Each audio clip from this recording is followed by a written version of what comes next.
The story begins not with modern science, but with a quiet observation that most trained minds would have dismissed.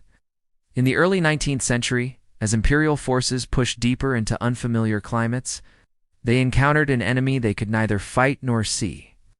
It wasn't warfare that thinned their ranks, it was water.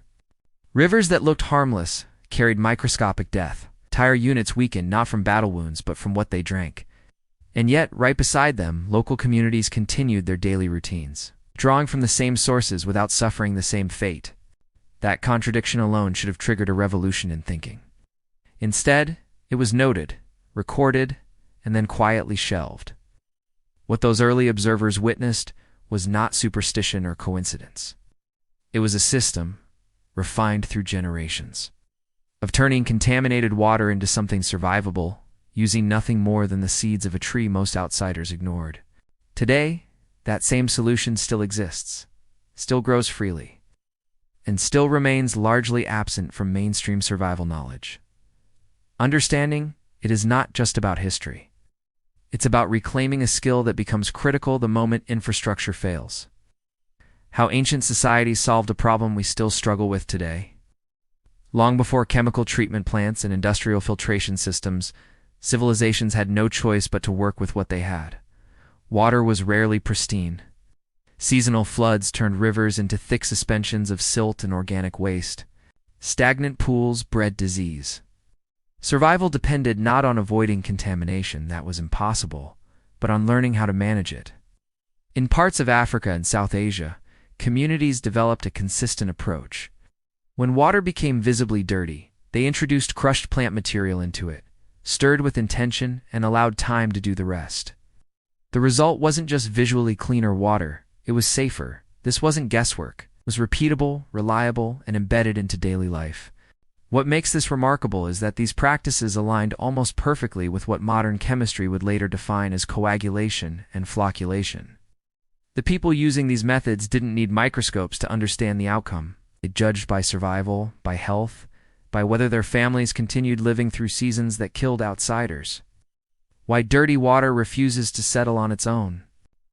To understand why this method works, you need to grasp a simple but critical principle.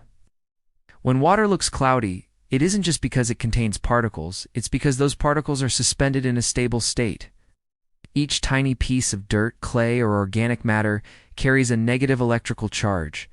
That charge causes them to repel one another constantly. Instead of clumping together and sinking, they remain evenly distributed throughout the water. This is why leaving a bucket of dirty water to sit rarely solves the problem. Some larger debris might settle, but the most dangerous components, bacteria and fine particles, stay suspended. The water may look slightly clearer, but it remains unsafe. What those traditional methods introduced into the equation was something with the opposite charge. What actually happens when the seeds are introduced. Inside the seeds of the tree used in these practices are proteins with a strong positive electrical charge. When the seeds are crushed and mixed into water, those proteins disperse rapidly, seeking out negatively charged particles. The interaction is immediate and aggressive at a microscopic level. The positive proteins neutralize the negative charges on the particles. Once that repulsion is gone, the particles begin sticking together. Small clusters form first, then larger ones. These clusters, now heavy enough, begin to sink. Over time, they drag bacteria, organic debris, and even some dissolved contaminants down with them. Within an hour, the transformation is visible. Murky water clears from the top down, leaving a layer of sludge at the bottom. But the real change isn't just visual. Microbial load drops significantly. In many cases, dangerous bacteria are reduced to levels that dramatically lower the risk of disease. This process, discovered independently by science centuries later, is now standard in water treatment plants around the world. The difference is that modern systems rely on manufactured chemicals to achieve the same effect. Why modern systems chose chemicals over nature? At first glance, it seems illogical that a naturally occurring solution would be overlooked in favor of synthetic alternatives. But the reasoning becomes clearer when you examine scale and consistency. Industrial water systems are designed to serve millions of people. They require predictable outcomes, uniform dosing, and long-term stability. Chemical coagulants can be produced in controlled environments, measured precisely, and distributed in large quantities. They also integrate easily into existing infrastructure. Natural materials, on the other hand, vary. Their effectiveness can depend on factors like soil conditions, climate, and processing methods. For a centralized system, that variability introduces risk. Add to that the economic structure of modern industry, where recurring production and distribution generate profit, and the preference for synthetic solutions becomes less surprising. But this doesn't make the natural method obsolete. It simply means it operates best in a different context. There is a critical detail that cannot be ignored. While the seed-based method is highly effective at removing particles and reducing bacteria, it introduces organic material into the water. This residual matter can become a food source for any remaining microorganisms. If the treated water is consumed shortly after purification, the risk remains low. But if it is stored for extended periods, bacterial regrowth can occur. In large municipal systems, where water must travel long distances and remain safe over time, this becomes unacceptable. This limitation explains why industrial systems rely on additional disinfection methods, such as chlorination. It's not just about cleaning the water, it's about keeping it clean during storage and transport. For individual use, however, this limitation can be managed with proper technique. How this knowledge becomes a survival advantage. In a survival situation, the goal is immediate safety, not long-term storage. Access to clean water becomes urgent. The ability to treat it using available resources can mean the difference between resilience and collapse. The process itself requires attention to detail. Mature seeds must be used, as they contain the highest concentration of active compounds. The outer shell is removed, and the inner kernel is crushed into a fine powder. That powder is then mixed with a small amount of clean water to activate it before being introduced into the contaminated source. The initial mixing must be vigorous. This ensures maximum contact between the proteins and the suspended particles. After a short period, the motion slows, allowing the forming clusters to grow without breaking apart. Then comes the most overlooked step, waiting. Disturbing the water too early disrupts the settling process. Once the water clears, it must be separated carefully from the sediment. But even at this stage, the process is not complete. The seed-based method handles the bulk of contamination, but it is not a complete sterilization process.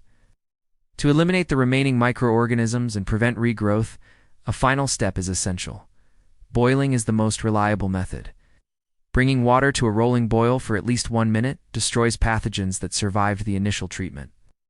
Where fuel is limited, solar disinfection becomes a viable alternative.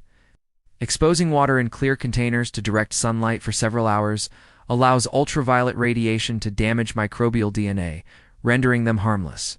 This combination, natural coagulation followed by heat or sunlight, creates a layered defense. It transforms a basic technique into a highly effective survival strategy. What this teaches about dependency and resilience. The deeper lesson here isn't just about water purification, it's about how knowledge shapes independence.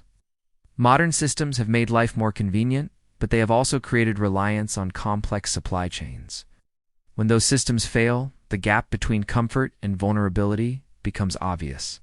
Natural solutions like this one don't replace modern infrastructure, but they provide an alternative when that infrastructure is unavailable. They shift control back to the individual. They turn a passive consumer into an active problem solver. This is why such knowledge persists across generations, even when it's ignored by mainstream systems. It remains useful precisely because it doesn't depend on them. There is a pattern in history. Solutions that originate in local knowledge are often dismissed until they are rediscovered by formal science. By the time they are validated, they are either absorbed into industry or left behind due to economic and structural barriers. The method discussed here sits in that space. It is proven, documented, and still underutilized. Not because it doesn't work, but because it doesn't fit neatly into the frameworks that dominate modern systems. For those willing to learn it, however, it offers something rare: control over one of the most fundamental survival needs. The ability to secure safe drinking water is not just a convenience. It is the foundation of survival. History shows that this challenge has been solved before, not with advanced machinery, but with observation, adaptation. in a deep understanding of the natural world. That knowledge still exists. It grows in overlooked places, waiting to be recognized again. If you're serious about survival, about understanding how people endured long before modern systems existed, then this is the kind of skill you carry with you, not as theory, but as something you can apply when it matters. If you found this valuable, subscribe to the Intelligent Survival channel and share this with someone who takes preparedness seriously. The more people who understand these methods, the stronger we all become when systems fail.